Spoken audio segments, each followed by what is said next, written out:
Georgia's oldest, tallest, and most distinctive lighthouse has stood as a landmark and guardian over Tybee Island and the Savannah River for over 220 years. Hello, I'm Janet Gamble. Today we're going to learn about Tybee Island Light Station, from its history as Georgia's oldest lighthouse to its current renovation, and even a glimpse into what life might have been like for the head lightkeeper and his family. Well, we moved here permanently when Daddy became a permanent lighthouse keeper. He was assistant before, and that was in 1930. I was 5 years old, but it was a wonderful place to live, good place to live. Oh, we played the beach. Oh, we went down crabbing every day practically. We went crabbing. We didn't play in the lighthouse, no, we wouldn't do that. But we went up about every day. We didn't stay long. 178 stairs. You know, we had a guest book. I wish we had it today, in that same one. And every time we'd go up, we'd write in it, and we'd write a movie star's name. So Daddy would know it was us. Of course, he always knew it was us. Well, we're really blessed because the Jackson family, with the resignation, the retirement of George Jackson in 1947, continued to live not only on Tybee, but in the Savannah community. As we moved through our restoration effort, the Jacksons came to realize that many of the original furnishings that once were used in this house would be important to the interpretation of the house. So they very generously donated back many of the original furnishings to the house.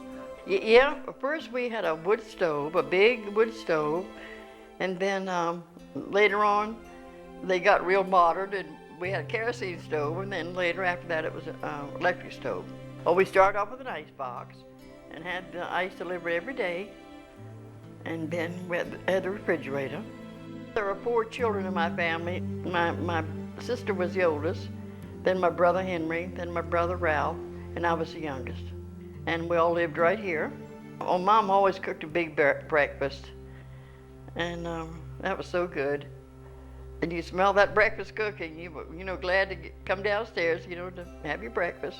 And the Army shot the gun off every evening at 5 o'clock and, lowered the flag. So when we heard that gun go off, we knew it was time to be home. While life at the Tybee Light Station was good, it couldn't have been easy for a family of 6 living in this little cottage. And the Tybee Lighthouse itself, well, it got off to a somewhat rocky start.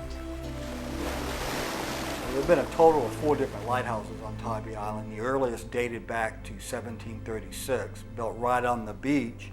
It fell victim to storm surge and erosion. And unfortunately, the very next lighthouse, built in 1741, was built approximately at the exact same location. So it too fell victim to storm surge and erosion. It was only till they constructed the 3rd Tybee Light, well out of harm's way, that a sense of permanence existed for the continuation of the Tybee Light. So this light was built in 1773. The light existed not as a lighthouse, but as a day mark, a landmark, from 1773 until 1790. The Tybee Lighthouse has had several different day marks throughout the years. These patterns distinguish it from other lighthouses on the East Coast. The current day mark adorned the lighthouse from 1916 to 1965. In 1790, they actually provided an illumination at the top of the brick tower, which stood 100 feet tall. And for the first time, the Tybee Light could be really classified as a lighthouse as such. In 1857, they brought in a second order Fresnel lens. The Fresnel lens system revolutionized aid the navigations around the world. It took a single light source, a single well-oiled lamp, but it magnified it within the prisms of that huge lens in such a way that that single light source could be seen for almost 20 miles out at sea. That lens was so brilliant, by the outbreak of the war between the states in 1861, the Confederates who occupied this site decided it could be used as an aid to federal forces if they were ever to take control of Tybee Island. They snuck in, they removed the lens, and then under the cover of darkness set fire to the wooden stairs and landings that at that time provided access to the landing room the top of the 100-foot lighthouse.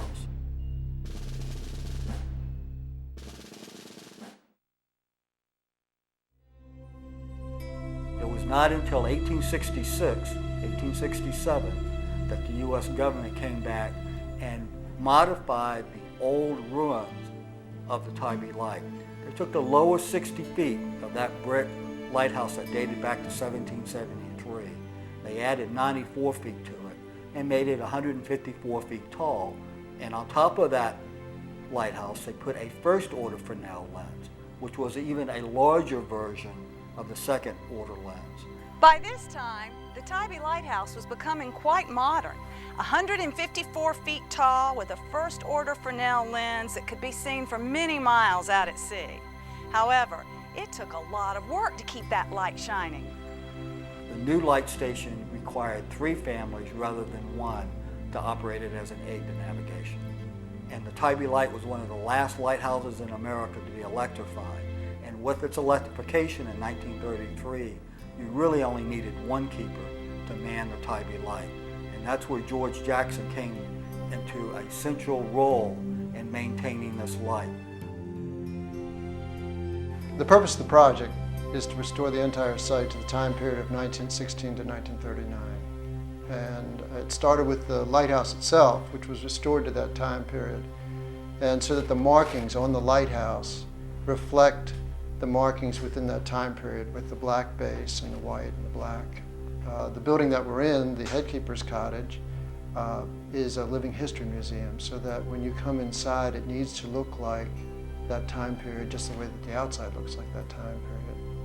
The assistant keeper's cottage is actually going to be the office space for the Tybee Historical Society, so that had to be restored so that they could still use it as commercial office space on the inside.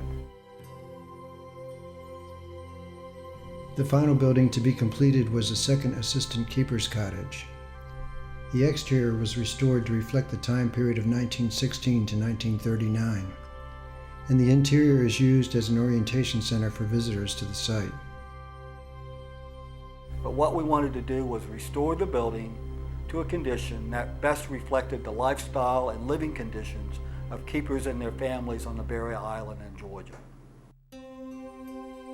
A lot of detective work goes into the restoration of a building of this significance.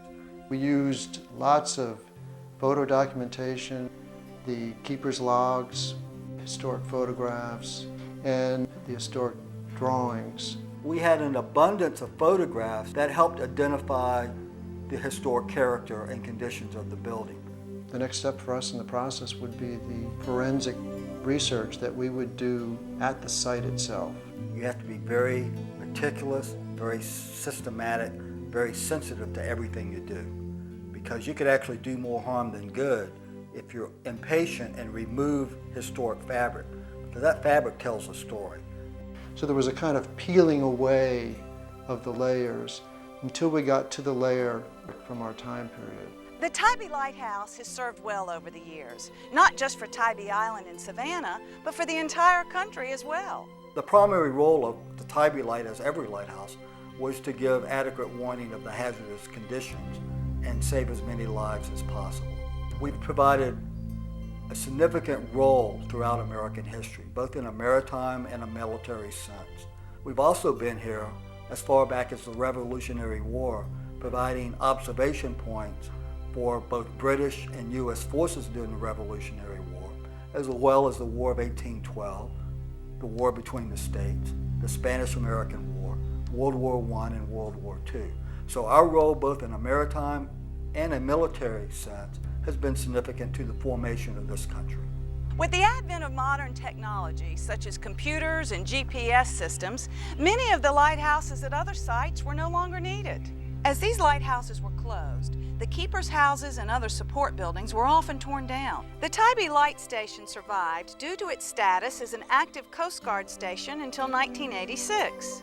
In 1987, the Tybee Historical Society took over the management and preservation of the site and has undertaken the task of restoring the buildings as a living history museum.